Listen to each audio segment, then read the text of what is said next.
Welcome to another Tracking Trends Thursday with Kristen Mason Coreas, owner of Homes by Mason. Today is Thursday, August 28th, the last Thursday in August. How did we get here? I'm not quite sure. It's crazy. Headed into the 9th month of the year. And what I'm seeing in the data gives me some comfort, I guess. And you might have heard that from me last week, that I'm starting to see at least trends again and some predictability again. Versus the start of this year, there was a lot of just uncertainty and a lot of unpredictability. And so hopefully level of predictability continues. We shall see. That's why we show up here every week. That's why I show up here every week to track and see if we can have some sort of predictability about what is to come. Interest rates have come down. They are at a 10-month low. And so that is good news for buyers and for the market in general, because buyer activity is good for sellers. And so we're at 6.56. That is lower than the monthly average and also lower than the 52-week average, just by a little bit, not a ton.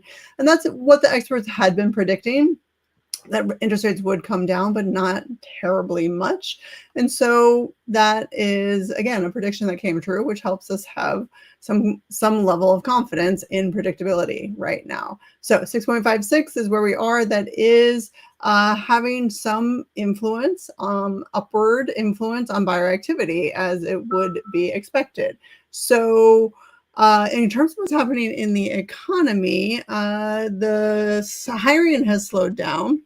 Sorry, let me turn my phone off before it starts making noise. So hiring has slowed down, and GDP actually went upwards more than expected by 3.3%, though consumer confidence has slipped. So what's happening in the economy, maybe still a little bit of uncertainty there. That's not terribly surprising. However, in terms of what's happening in the housing market, there's a little more stability. So less home selling, less new homes sold in July, and pending homes also cooled in July as well. So new homes and resale homes. So all of that kind of shows buyer caution in the market, because affordability does still remain a challenge. Related to that is that home prices are up almost 3% year over year nationally, but unchanged from the first quarter. So while prices are still up from last year, this year to date, we're seeing some slowdown in price appreciation. So that, again, all of these things are basically on par with what we've been seeing and what we've been expecting, what I've been expecting. Same thing in the Mid-Atlantic region, more of what I have been seeing and expecting. Showings have exceeded the last 2 years, and that's partly because there's more inventory and because interest rates have come down. So all of that equals more showings and more buyer activity. That makes sense. New listings are down after months of increases. I guess that's one thing that I didn't necessarily expect. Sellers, there may be less sellers because sellers aren't seeing those huge increases in prices that they were for a long time. So I guess that does make sense. Not terribly unexpected for that reason, right? Sellers want to sell their homes for the highest possible price. I always hope to sell homes for the highest possible price. And sorry, I just got a heads up that I only have 3 minutes left on this. So let's keep going. Price appreciation is easing. We talked about that. List prices are higher than last year by 4.2%, but in terms of year to date, moderating in terms of price. For the larger DC metro area, we have showings up as well. So this is kind of on par with what we're seeing nationally as well. Showings are up year over year and week over week. Purchase contracts, buyer activity, though, is actually down a little bit year over year and down a little bit week over week. So maybe that's a surprise there. Time to contract is longer by 8 days from a year ago and shorter by 2 days from last week. So that might be a result of more buyer activity because of the lower interest rates. New listings are basically flat from last year and actually down, like we saw in the national numbers, down by 11% week over week. Median list price is up year over year, 2.5%, and flat week over week. more of what we're seeing on a national level.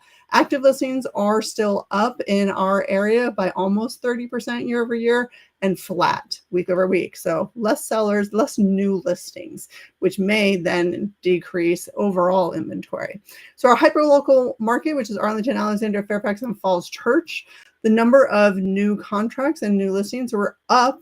Both of those things were up week over week. You can see that here. And slightly higher than the average for the year. So again, week over week, you can see we were up in terms of both supply and demand. Year over year, also up by almost 60%. Actually, I think it was 63% year over year increase in supply, and also an increase in contracts, a significant increase from what we've seen previously. And then the demand to supply ratio was about 90% there. So you can see that the interest rate has been relatively stable and just slightly nudging down. Days on market did come down a little bit. So again, more buyer activity means things might move a little bit quicker. That is your Tracking Trends Thursday for today. And if you, as always, if you ever want to talk about what's happening in the market and how that influences you and your family and your decisions, reach out to me. I love having these conversations. I love helping people and helping people figure out what makes sense for you all. So you can call me or text me at 571-210-1866. Email me at kristen@homesbymason.com, or down below, wherever you're watching this, you should find a link where you can get on my calendar. That's it for today. I'll see you next week. Enjoy the holiday weekend. And have a great weekend.